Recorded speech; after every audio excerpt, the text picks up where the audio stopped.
Merci. Chers collègues, permettez-moi pour commencer de vous dire tout le plaisir que j'éprouve à me trouver parmi vous. Je tiens à remercier le comité d'organisation pour m'avoir invité à participer à cet événement. Mon exposé porte le titre suivant: Perception tunisienne des idées de Bergson, nature et enjeux.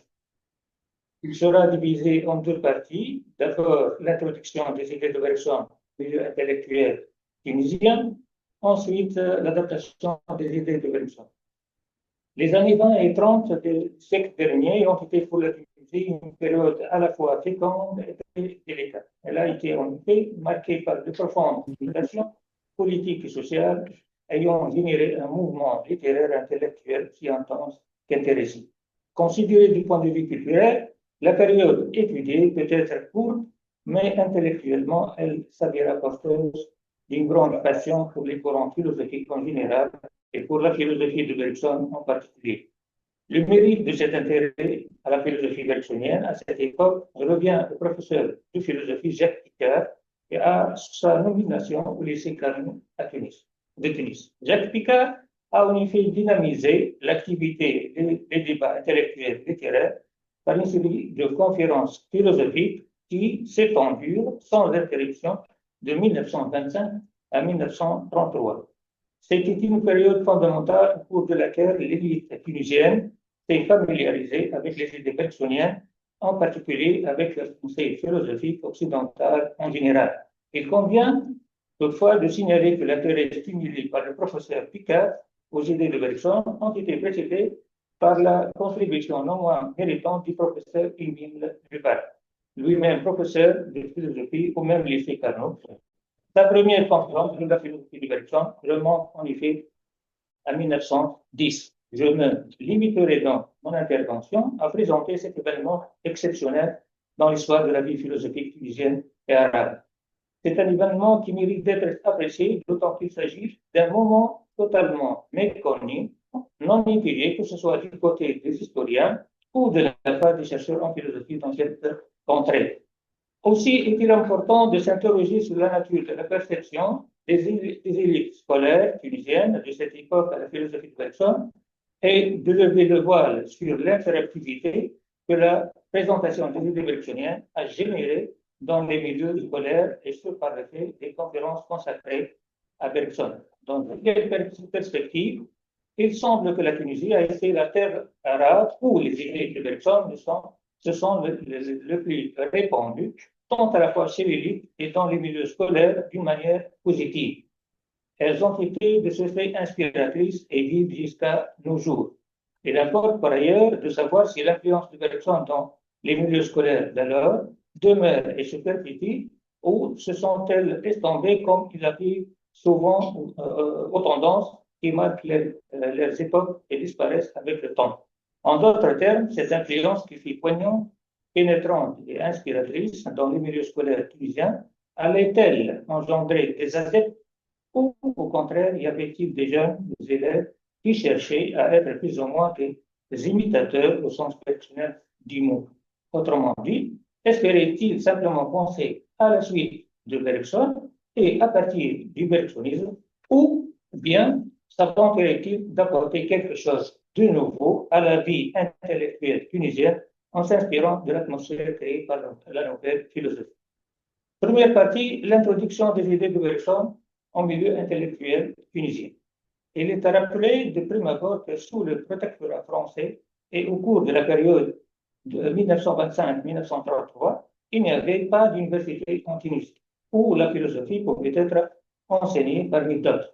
Les Tunisiens étaient donc privés de toute participation au concours d'agrégation en philosophie et ne pouvaient enseigner cette matière dans les lycées. De surcroît, les sources philosophiques et leurs traductions en langue arabe étaient si rares qu'elles réduisaient les chances d'accès aux élèves tunisiens arabes musulmans aux nouvelles idées philosophiques. Il s'agissait là d'une discrimination notoire par rapport aux autres élèves français et juifs en Tunisie.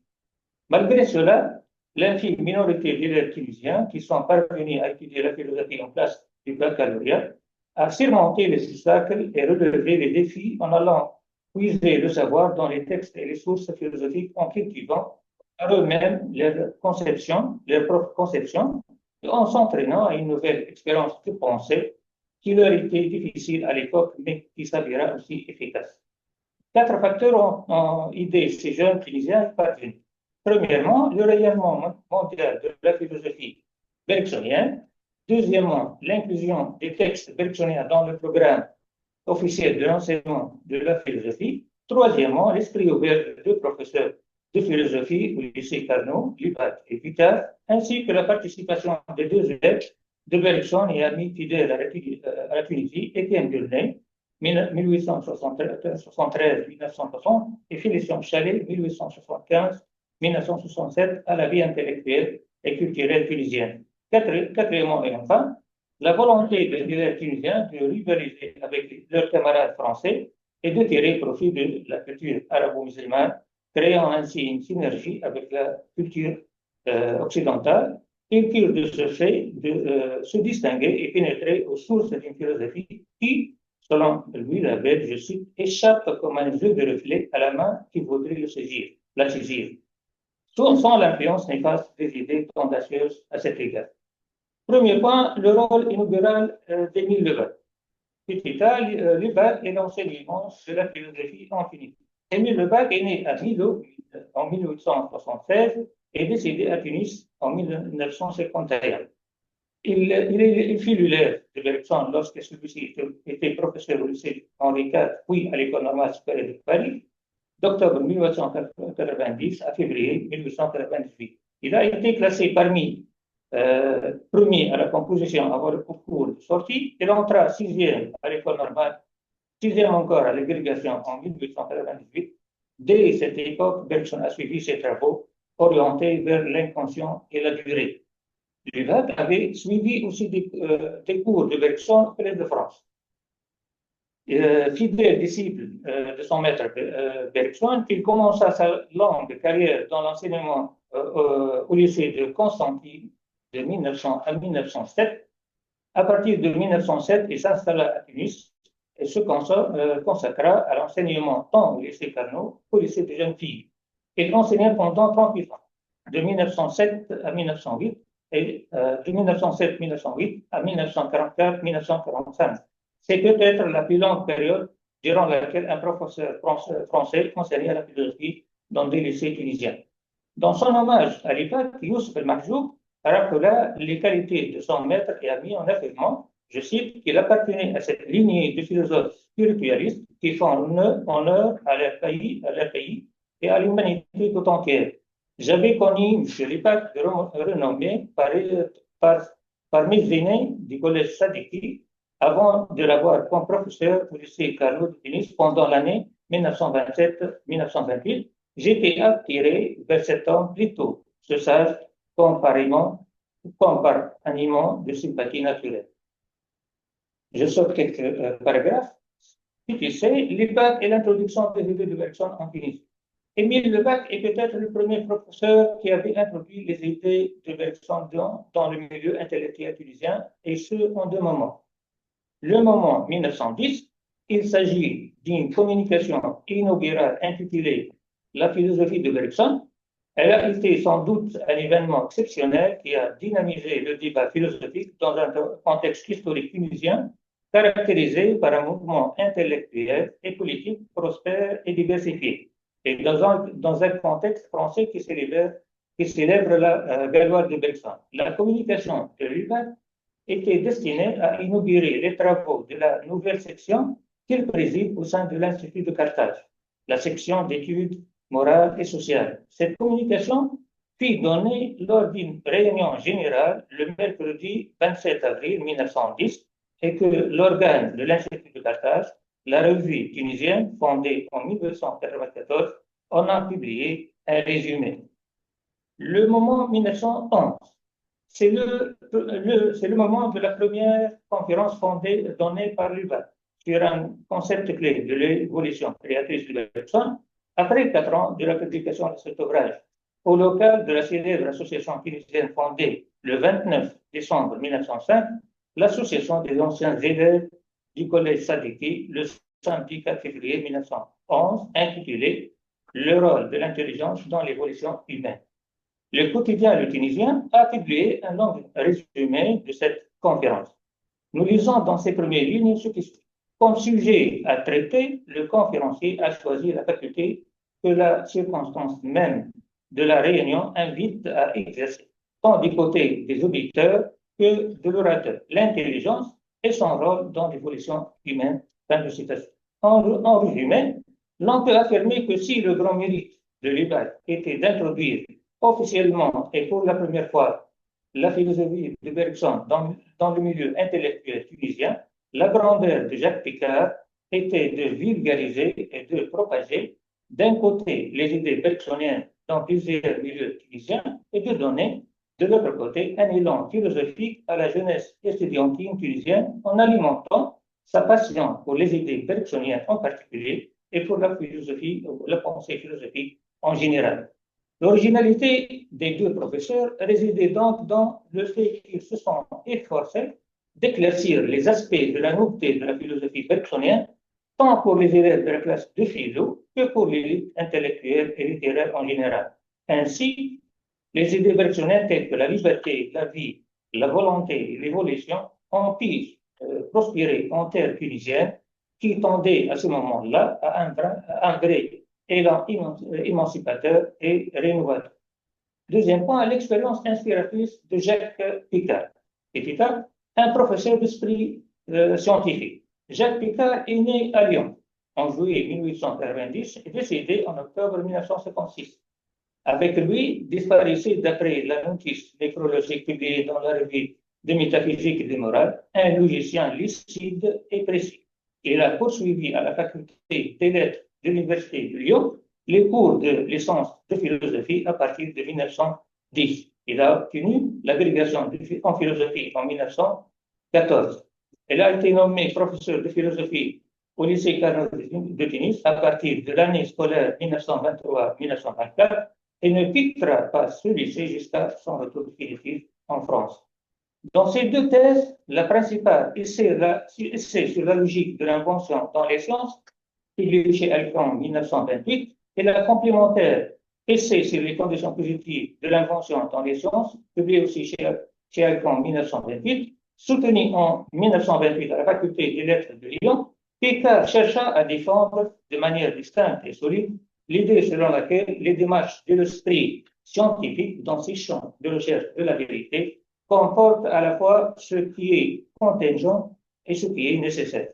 Pétibé, un spécialiste de logique peut-il bergsonien. La question qui se pose lorsqu'on affronte le parcours de Picard est la suivante. Comment peut-on comprendre qu'un spécialiste en logique est l'élève d'un Goubelot qui a été un logicien d'esprit positiviste peut-il être profondément intéressé par la philosophie bergsonienne? Cette raison peut être invoquée. Premièrement, Edmond Goubelot était un ami et un collègue de Bergson. Il entretenait avec lui une correspondance suivie. Deuxièmement, Goubelot a été parmi les premiers professeurs qui ont introduit l'enseignement de la philosophie de Bergson à la faculté des lettres de Lyon.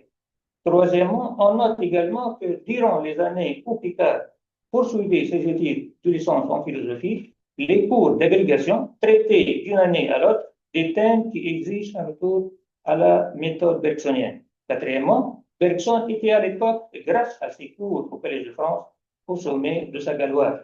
Cinquièmement, Picard a préparé un diplôme d'études supérieures sur la philosophie de Bergson intitulé L'élan vital chez Bergson. Sixièmement, Picard a été longtemps un collègue de Libak et de Bergson. Septièmement et enfin, Lyon était un endroit où le bergsonisme était bien établi.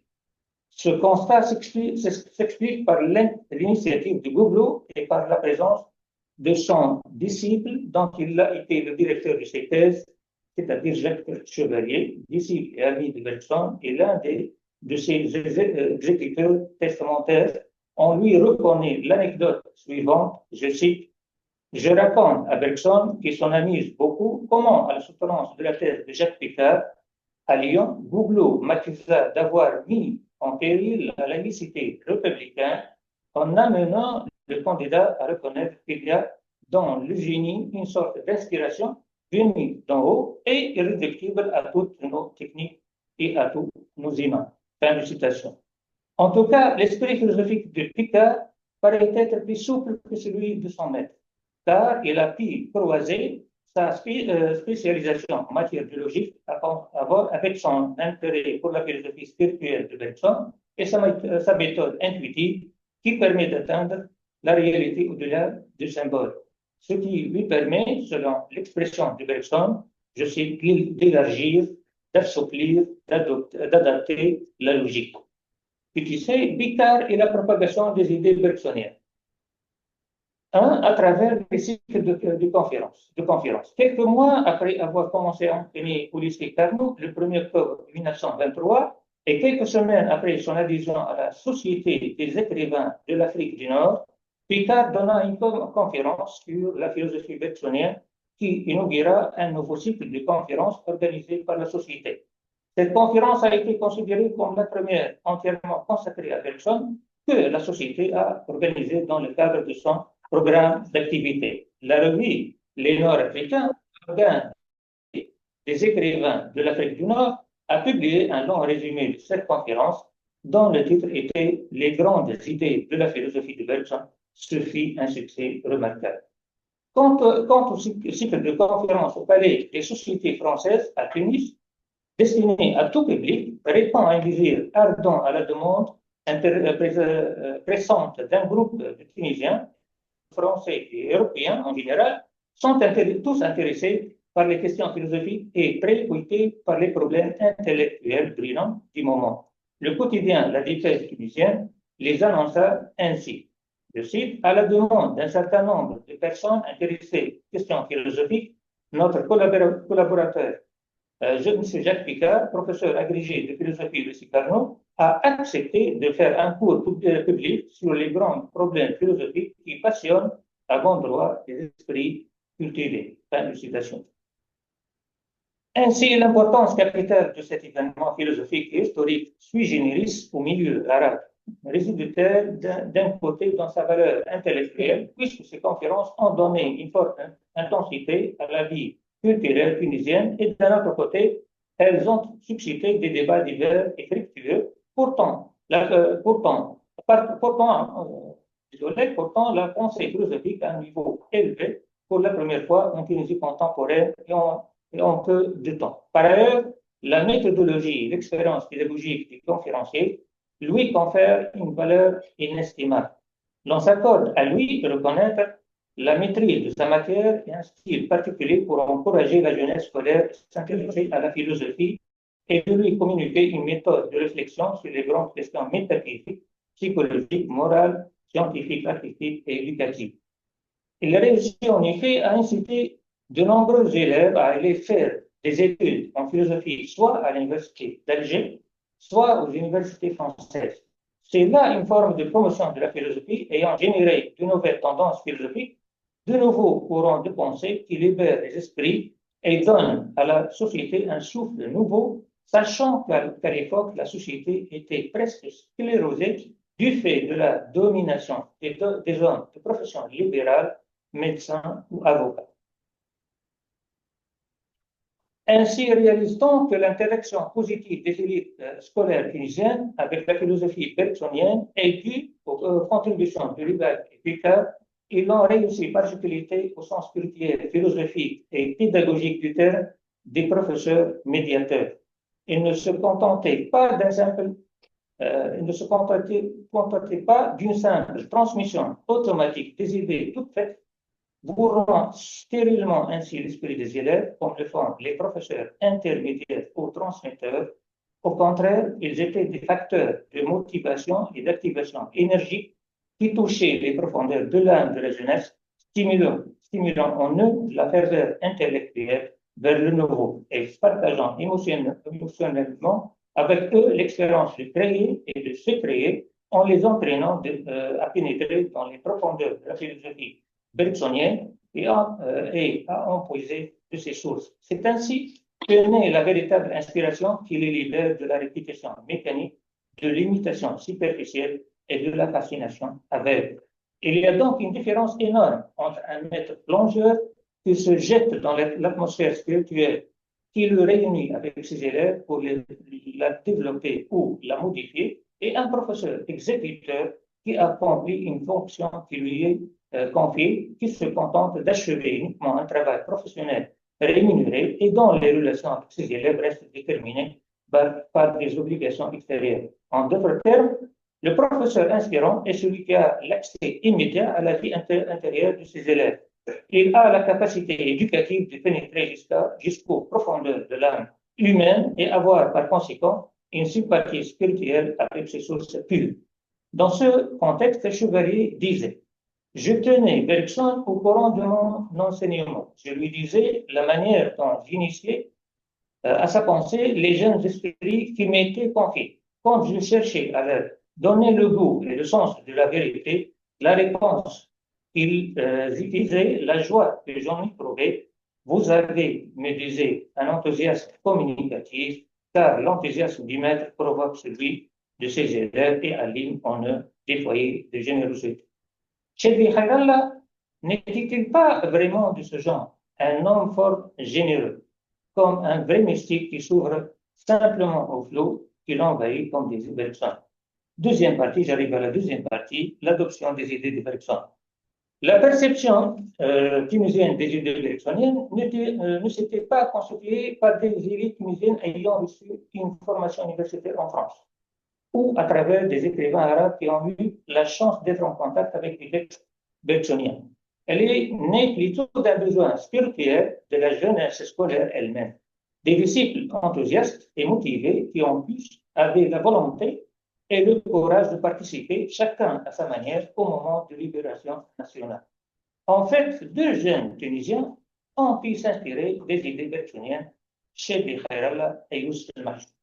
Premier point, le cas de Chebli Khairallah. Petit 1, j'étais un disciple de Bergson. Chebli Khairallah, 1898-1972, l'une des grandes figures du mouvement national tunisien, et le fils aîné du général Khairallah Ben Mospa, 1867-1965. Il avait grandi, disait Sadox Zmerli dans son ouvrage intitulé Figure tunisienne, je cite, à l'ombre de ce père sourcilleux et sévère qui lui avait inculqué le culte de l'honneur et de la probité intellectuelle. Il fit l'élève de l'EPAC en classe de baccalauréat philo 1918-1919. Mais malgré sa passion pour la philosophie et sa distinction parmi ses camarades de classe, il n'a pas réussi à décrocher son bac parce qu'il a été un adepte de Bergson. Il a raconté dans ses mémoires inédites qu'il était un indiscipliné et qu'il a provoqué divers accidents, dont le troisième concerne un ordre de grève qu'il a épinglé sur la porte du concierge du lycée. Carnot, suite à une décision administrative.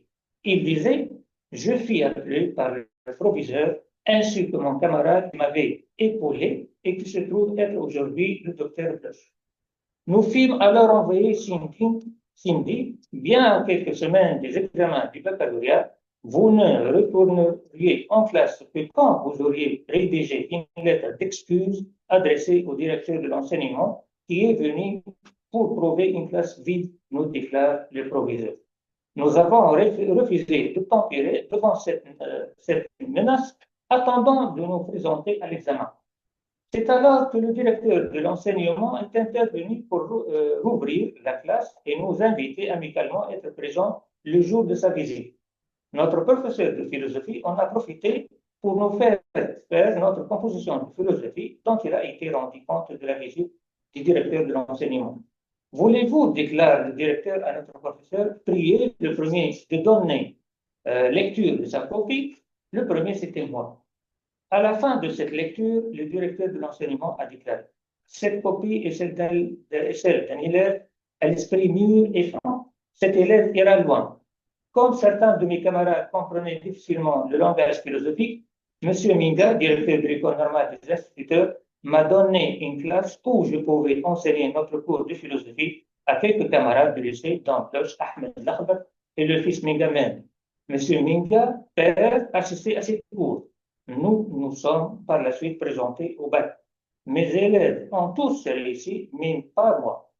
Comme il y avait deux écoles en philosophie, l'école matérialiste et l'école spiritualiste, J'étais un disciple de Bergson et l'examinateur me déclarait: je vous ai donné une mauvaise note parce qu'avec votre Bergson, vous ne comprendrez jamais rien à la philosophie. Fin de citation. Le jeune Khairallah s'inscrit dans un établissement à Lyon regroupant des élèves recalés au bac et issus des différents lycées de France. Il se distingue parmi ses camarades surtout par son engouement particulier pour la philosophie et sa lecture approfondie des sources philosophiques et littéraires. En classe, dit-il dans ses mémoires, on me demande de décliner mon nom et mon pays d'origine. Tous étaient convaincus que je ne comprendrais rien dans tout ce qui allait se dire. Quelques jours après, première composition de philosophie pour une durée de 4 heures, j'ai rédigé 18 pages en 2 heures et j'ai remis ma copie. Toute la classe se mit à rire. Le samedi suivant, M. Sauvage de Saint-Marc rend compte de la composition. Monsieur, dit-il, celui qui s'est classé premier est étranger à notre langue. Voulez-vous, monsieur, donner lecture de votre copie? Je vous ai noté 18 sur 20. Le second n'avait que 11 sur 20. À la fin de la lecture, la classe éclata en applaudissements et à partir de ce jour, je fis le maître. Fin de citation. Khairallah a poursuivi à partir de 26 novembre 1926 et jusqu'à janvier 1908 ses études supérieures en droit à Paris.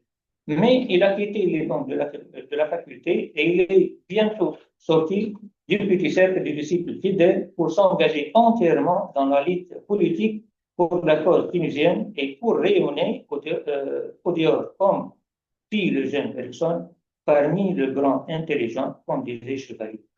Petit B, vous avez le don de choisir les routes les plus difficiles. Dans une lettre adressée le 8 juillet 1955 à son ami Chebli Khairallah, l'homme politique tunisien et le camarade de Bourguiba au collège Sadiki, Mohamed Badra, disait, je cite, comme j'aurais voulu te voir, t'embrasser, mon cher vieil ami, et évoquer nos bons souvenirs d'il y a un quart de siècle, à l'heure où tu étais le seul, je dis bien le seul, à tenir le flambeau de la foi patriotique. Je suis de ceux qui n'ont pas oublié cette époque pure et dure où il y avait quelques risques à lancer un mouvement et à exprimer librement ses idées. Fin de citation. En effet, Khairallah, à qui Bourguiba reconnaissait qu'il a été à l'origine de son entrée en scène dans la vie politique, s'engagea activement dans la lutte pour l'indépendance de la Tunisie. Il a combattu à travers ses activités politiques et ses écrits journalistiques pour créer, selon Mohamed Tebet, une opinion politique nationale et pour mener une politique positive. Il est vrai qu'il participa coréen avec audace et courage à la lutte politique, mais son esprit n'était pas statique et rigide. Il était plutôt philosophiquement évolutionniste. Il était d'abord un jeune nationaliste infatigable dans son travail de terrain considérant l'action, si nous prêtons l'expression de Kremer Marietti, non pas le mécaniquement nécessaire, mais la création elle-même. Attiré très tôt par la politique, il fut à l'âge de 26 ans membre de la commission exécutive du Parti libéral constitutionnaliste tunisien fondé en mars 1919, contribuant à la prise de conscience nationale. Il a lancé le 29 novembre 1924 son journal Le Libéral, qui est devenu par la suite porte-parole de ce parti, puis l'organe des jeunes tunisiens. Il adopta une attitude agressive à l'égard de la France et du gouvernement des protectorats. Il est clair de Khairallah un journaliste de talent, posséda un esprit critique littéraire et politique tout particulier. Lorsque la voix du Tunisien vibrait, disait Mahjoub Ben Millet, dans ses heures héroïques dans le ciel de Tunis, lorsque Chebli Khairallah était là même de toute la Tunisie, lorsqu'emporté par le délire des élans générateurs, il traduisait avec une langue de feu les aspirations nationales et les espérances qui sourdement travaillaient et travaillent de plus en plus puissamment la tunisienne. Sa langue était le français. Si Chebli Khairallah avait communiqué la langue arabe, ses beaux enthousiasmes et ses fiers élans, s'il avait pu faire passer ce feu dévorant qui était le sien dans la prose arabe, si de son âme ardente il avait fait, comme il l'a fait en français, une prose arabe nouvelle quelle magnifique littérature de combat n'aurait-il pas créé dans la lecture arabe moderne et quel autre écrivain arabe moderne, si grand soit-il, aurait pu se mesurer à lui. Fin de citation. Dans une longue lettre ouverte adressée à son camarade de lutte politique, intellectuel, le professeur Sélicion Chalet, fervent militant anti-colonialiste, suite à la confiscation par les autorités coloniales de la liberté de presse et d'expression, Chedi Khairallah a expliqué en détail à son camarade la dégradation de la situation en Tunisie et la nécessité d'éclairer l'opinion publique française et les organisations de défense des droits de l'homme et les peuples opprimés. Il exprime ses ressentiments quant à la politique d'oppression et du déni des droits de son peuple. Sa voix était retentissante en faveur des droits de son pays et de son peuple. Il a été également un intellectuel maghrébin de gauche, élu le 29 mars 1927 président de l'Étoile nord-africaine fondée en mars 1926. Il a été parmi les premiers qui ont lutté pour l'unification maghrébine, jouant un rôle important dans la création de l'association des étudiants musulmans nord-africains le 28 décembre 1927 à Paris. En fait, Khairallah a travaillé dur et patiemment pour élargir le champ de son activité politique afin de participer et de soutenir les efforts internationaux. Dès sa jeunesse, il s'est efforcé de dilater en son cœur l'humanité elle-même et d'élargir ses visions intellectuelles. Avec des millions du monde entier, il participa à la conférence communiste de la Ligue contre l'impérialisme et l'oppression coloniale tenue à Bruxelles du 10 au 15 février 1927, exposant clairement le phénomène colonial et pour la première fois appela à l'indépendance de la Tunisie et à la création du Parlement national. En résumé, Chedi Khairallah était un patriote, un historien, un journaliste, un homme de lettres et un philosophe. Il a été en théorie comme en pratique porteur d'une vision de libération et de paix dont le but ultime était l'humanité. Il avait une perspective politique inspirée en quelque sorte de la philosophie de Bergson, car son esprit était doué d'international mind. Si nous prêtons d'utiliser l'expression de Philippe Solers, il possédait une personnalité clairvoyante et ouverte, aspirant constamment et sans relâche à l'autre, à l'unité de l'humanité. Puis tu sais, l'esprit bergsonien dans les écrits du jeune Khairallah. Nous pouvons souligner deux idées dont Khairallah s'est inspiré de la philosophie de Bergson. L'homme, l'amour de l'humanité d'une part, et la critique de la prédominance du matérialisme au détriment du spirituel dans la vie contemporaine d'autre part. Dans son petit livre sur la clé des mirages, préfacé par Félicien Chalet, qui arrêtait des fragments philosophiques remplis de brèves notations évocatrices et suggestives, Khairallah se montra d'un esprit tout bergsonien. Il parla d'une race d'enseignants d'humanité exceptionnelle, possédant un esprit aventureux, réfléchi par le principe d'énergie et plein d'amour. Parmi ces enseignants se trouvent aux yeux de Khairallah les prophètes et les réformateurs en leur qualité d'héros des temps nouveaux, car ils sont en eux-mêmes porteurs d'énergie ardente. Et parce que l'effort contenu dans leur énergie morale nous pousserait vers les auteurs de son autre message, et cette tristesse ne connaît pas le chemin de leur visage et de leur cœur parce qu'ils ont compris comme plier leur orgueil dans les lois du sacrifice de soi et anesthésier leurs tourments moraux de la joie de l'action. Seuls ces gens étaient dignes de vivre leur vie selon ce qu'il y a de vital en eux. C'est-à-dire cette vie dans laquelle les pensées coulent constamment, le sang coule dans les artères et l'esprit de courage coule dans les cœurs. La moralité qu'ils incarnent est un appel à une réforme de la sensibilité. Fin de citation. Terminé. Je passe tout de suite, moi, à la deuxième partie, le cas de Youssef Mahjoub. El Mahjoub, le premier Tunisien arabo-musulman licencié en philosophie.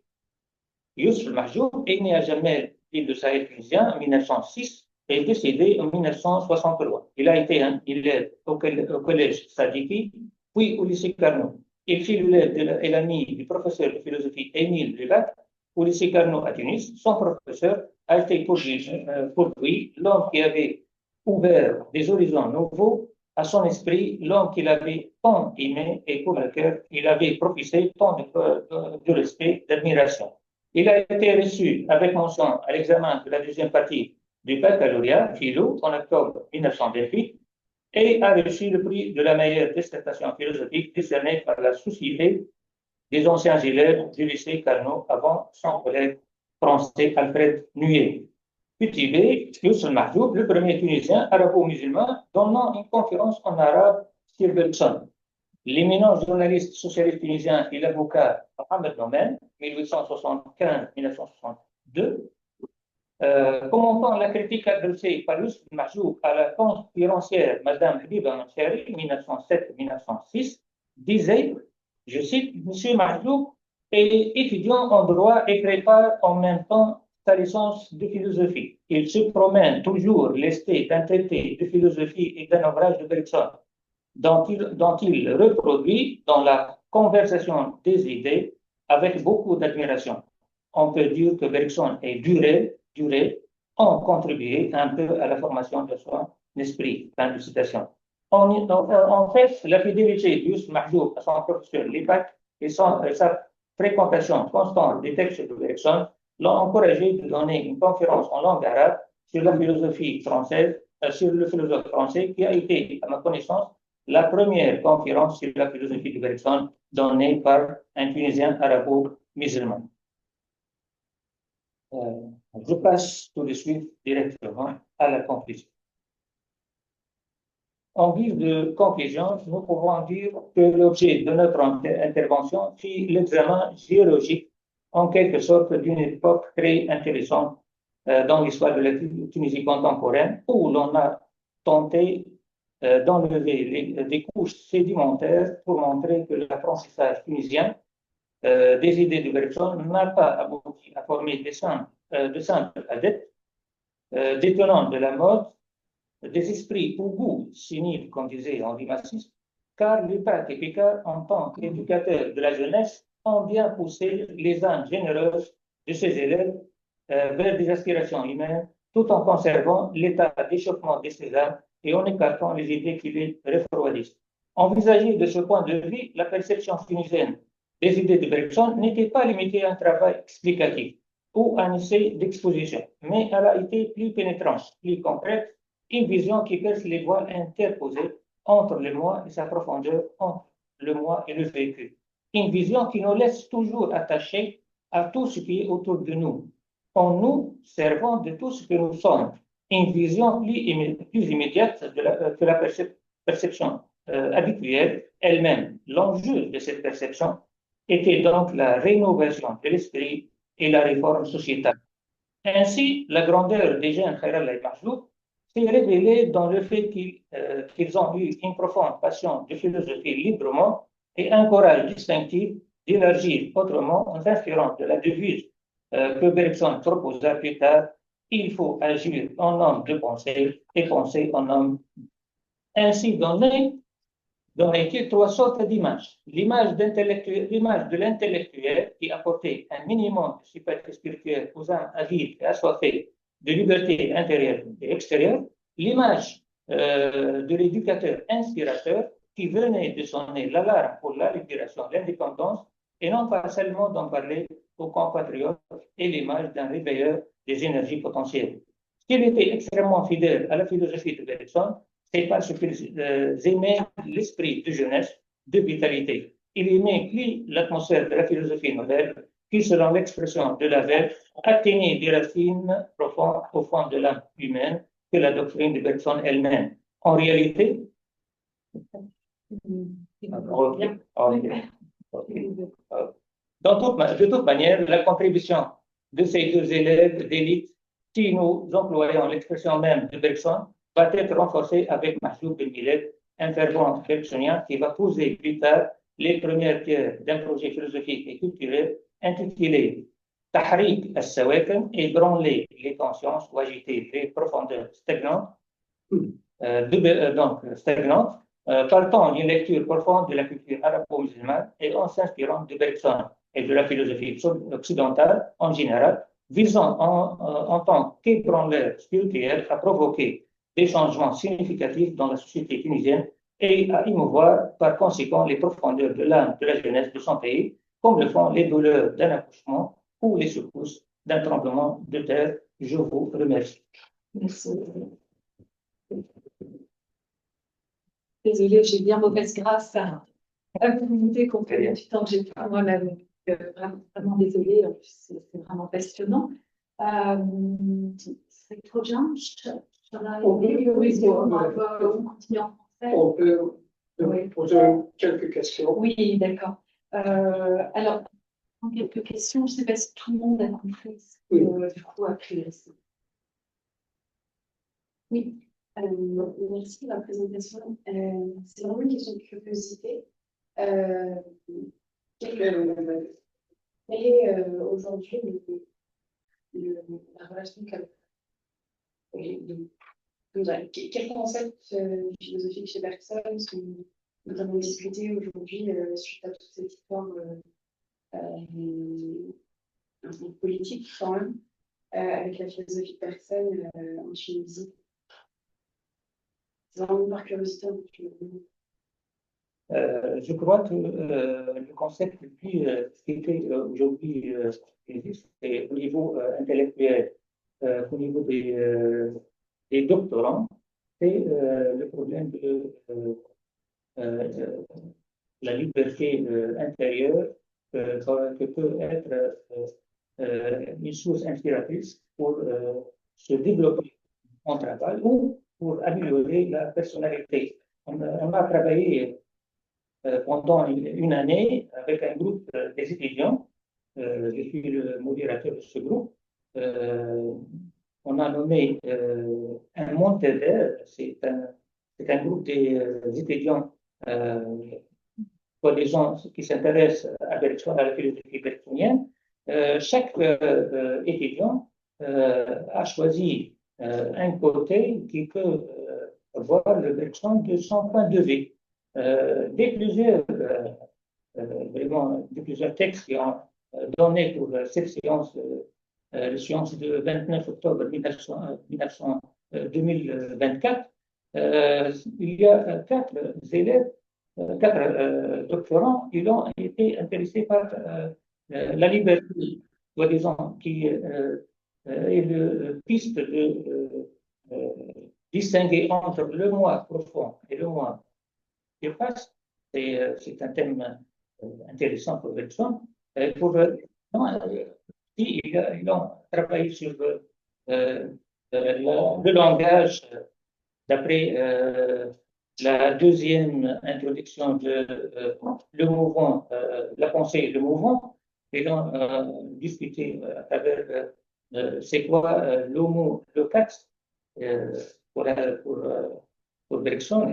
Bergson est un thème très enrichissant. Donc, les Tunisiens ont toujours été intéressés depuis 1910 jusqu'au nos jours. Bergson, c'est un piste vraiment très enrichissante pour eux.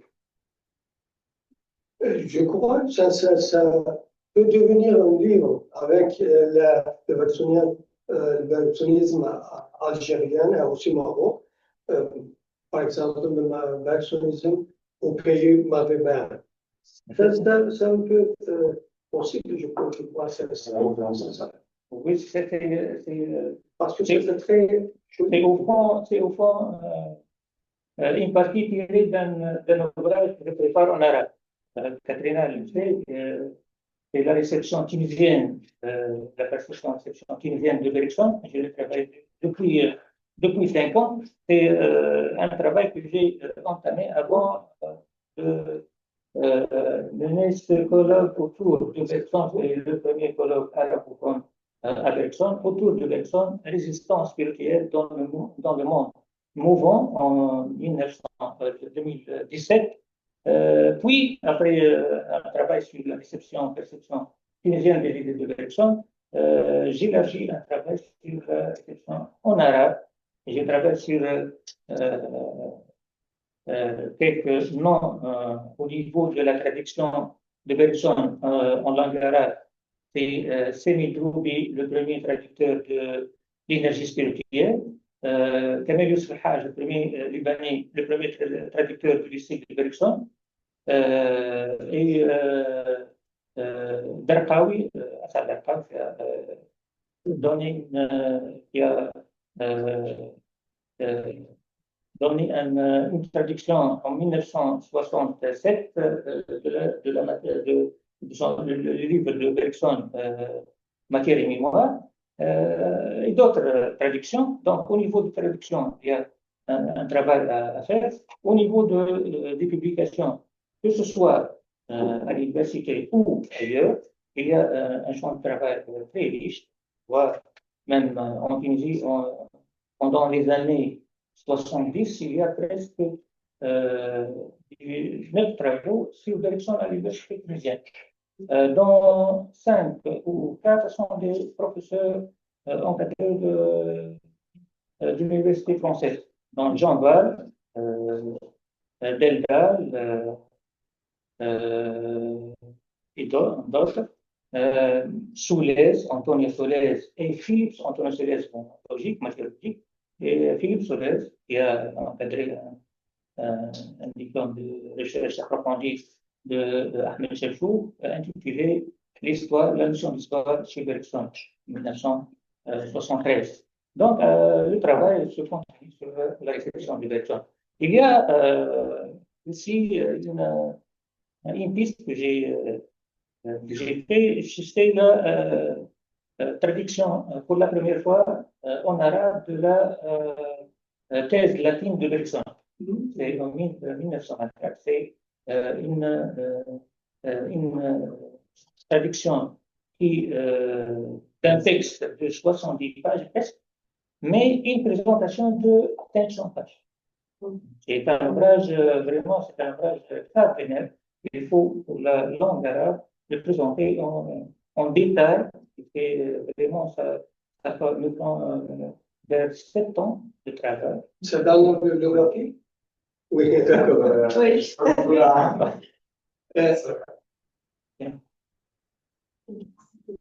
Alors, Et c'est mon dernier livre, qui est le deuxième tirage. On le sort, le deuxième tirage. C'est le titre de Saïd intéressé. Bergson, Bergson, le Bergson, le vrai philosophe qui a creusé un chemin avant de le prendre. Bergson, le philosophe, الذي شق طريقه قبل أن يسلك.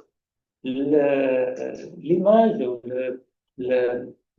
cette dessin de sa fille, Jeanne, c'est le dernier moment de Bergson.